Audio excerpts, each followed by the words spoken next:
Italy, America और Peru से योग सीखने के लिए भारत आए 3 युगल ने यहाँ आकर योग तो सीखा ही, लेकिन इसके साथ ही भारतीय परंपरा के बारे में जब उन्होंने जाना तो उन्होंने भी हिंदू रीति रिवाज के अनुसार विवाह बंधन में बढ़ने की इच्छा योग गुरु के सामने जाहिर की, जिस पर परमानंद योग आश्रम पर यह विवाह धूमधाम से सनातन रीति रिवाज के साथ संपन्न किया गया। नेनोरा स्थित परमानंद योग आश्रम पर रविवार को एक अलग ही माहौल नजर आ रहा था, जिसमें घोड़ी पर सवार होकर 3 दूल्हे आश्रम पहुंचे थे। दुल्हनों ने अपने हाथों में मेहंदी लगाई थी, वो भी अपनी बारात आने का बेसब्री से इंतजार कर रही थी। सनातन हिंदू संस्कार से इन जोड़ों का विवाह संपन्न करवाया गया। इस विवाह के बारे में जानकारी देते हुए परमानंद योग केंद्र के प्रमुख डॉक्टर ओमानंद महाराज ने बताया कि इटली, अमेरिका और पेरू से 3 युगल डारियो, मार्टिना, इयन, ग्रेवियला, मोर्जियो और नीलमास Paramanand institute of yoga science and research India में योग प्रशिक्षण के लिए आए थे, जिन्हें योग के साथ ही भारतीय परंपराओं की जानकारी भी दी गई।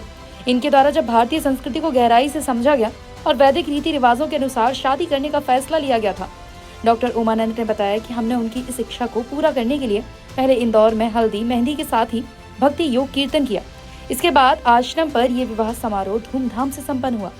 शादी के दौरान हिंदू पद्धति से सभी रस्में की गई।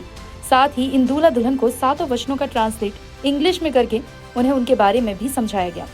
इस शादी की विशेषता ये रही कि शादी के पहले दूल्हा दुल्हन ने अपने नाम भारतीय शैली के अनुसार रखे थे, जिसके अंतर्गत डारियो को विष्णु आनंद, मार्टिना को मां मंगलानंद, इयन को आचार्य रामदास आनंद, ग्रेवियला को मां समानंद, मार्जियो को प्रकाशानंद और नीलमास को मां नित्यानंद नाम दिया गया था। Everybody, I am so grateful. My heart is very big now with a lot of love. I am feeling the love of all these people around us, and especially for Guruji, Mataji, Paramanand Yoga Studio. Always is going to be in my heart.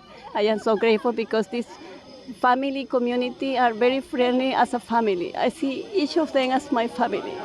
I am so happy with it. I want to share this moment, unique moment, with my family and with my friends. And I will hope that they can decide to do the same because it's an experience, very deep connection, very deep experience. I am so happy with that. Thank you so much again, India and Paramanand Yoga. Live your life with joy and whatever. Okay. You are at liberty to say whatever you want to say. Okay. Just feel super emotional and very, very grateful, very blessed to have Guruji and Mataji's blessings and Paramanand Yoga and the ashram. So we're going to share with our friends back in the US and in South America photos from here.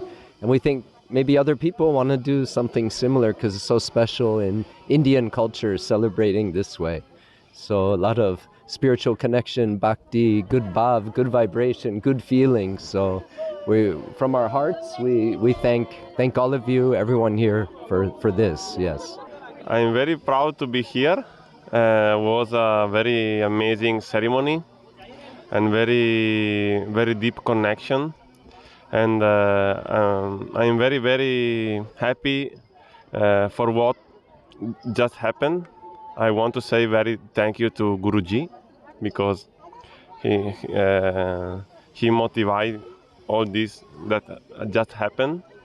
And what can I say? I feel very joyful, very powerful, and I'm sure that this feeling come with me also when I come back to my country. I feel very happy and peaceful, and I love you all. I love India. I love Indian culture, and I love Guruji also because you are so happy and the tradition is so deep and is so everyone is with a happiness inside, with an open heart and deep connection with Ishvara. So Dhanyavad, I really enjoy this celebration and the ritual. So thank you, Guruji. Hariom. परमानंद योग केंद्र के प्रमुख doctor Omanand ने बताया कि विदेश से आए इन युगल के द्वारा भारतीय परंपरा को अपनाते हुए की गई शादी की चर्चा चारों ओर है। इटली, अमेरिका और पेरू से आए इन युगलों ने शादी की हर परंपरा को निभाया है और 7 वचनों को भी सुना है। भारत ही एकमात्र अभी ऐसा देश हमारे को दिखता है जिसकी परंपरा इतनी रिच है सनातन धर्म की कि जिसमें 100 में से मुश्किल से 1 या 2 शादियां टूटती हैं, बाकी अपना पूरा जीवन निभाते हैं। और यह इसलिए क्योंकि यहाँ बहुत गहरे में संबंध है। और उसी बात को जब भी हम विदेश में जाते हैं हमारे विदेशी विद्यार्थियों के बीच में, अभी तक हमारे भारत में इंदौर में और उज्जैन में 112 देशों के विद्यार्थी आकर योगा टीचर बने, योगा प्रोफेसर बने, पीएचडी करी। और जब हम इनको योग सिखाते हैं साथ में हम इनको बताते हैं कि भारतीय परंपरा की कितनी रिचनेस है, कितनी धनवान है भारतीय परंपरा, तो ये अभिभूत हो जाते हैं। तो उसी परंपरा के तहत इन्होंने हृदय में संकल्प किया कि हम भारतीय परंपरा के अनुसार हिंदू रीति से, सनातन रीति से विवाह करने के इच्छुक हैं। तो हमने कहा क्यों नहीं, आपका स्वागत है। डॉक्टर उमानंद ने बताया कि विदेश में शादी सिर्फ अनुबंध होती है, लेकिन भारत में शादी को संबंधों के साथ जिया जाता है। ये हमारे लिए गर्व की बात है कि विदेश से आए इन लोगों ने न सिर्फ भारतीय परंपरा को समझा बल्कि उसे अपनाया भी है।